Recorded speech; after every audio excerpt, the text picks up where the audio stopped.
I want to tell you a story about something that we've been following here at Newsfirst. That's about Sri Lankan youth lured to work in slave camps over in Myanmar. Now, how does this start?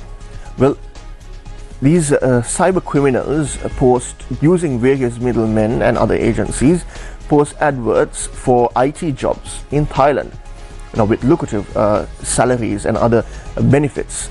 So innocent Sri Lankans who go to this are being taken to Thailand using tourist visas or visit visas, and they don't suspect anything wrong with this, but they go to Thailand, and then from there they are being smuggled to Myanmar, where they are forced to work in deplorable conditions in cyber slave camps. Now, Newsfirst managed to speak to some of these youth who were held against their will in these cyber slave camps. Now, the stories they tell us are appalling. They say that they are being forced to stand for hours, meet targets of scamming unsuspecting Europeans who assume that what they are doing is right. Now, these scams involve befriending these unsuspecting victims, gaining their trust, and then cleaning out their savings or bank accounts from overseas.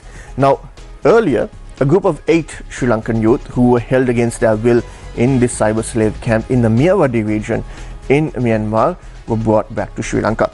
Now, in some good news, 20 more Sri Lankans who were held against their will in these cyber slave camps were freed last afternoon, and the Sri Lankan embassy in Myanmar confirmed that these Sri Lankans are safe. There's nothing wrong with them, and they have been moved to Thailand as of last evening.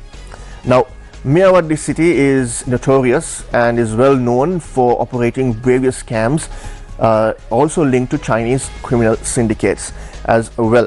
Now, there are another 30 plus Sri Lankans who are still held in another location, another cyber slave camp, also in the Mewadi city, that is, and this location is some 25 kilometers away from the town center.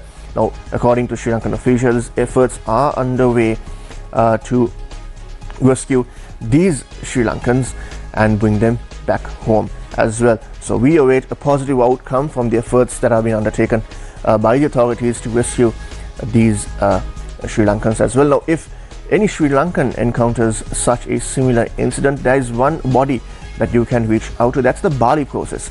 Now, the Capital Maharaja Group is also a partner involved in the Bali process. Now, the Bali process is involved in ensuring that modern day slavery is brought to an end. Now, that's a global effort to end modern day slavery.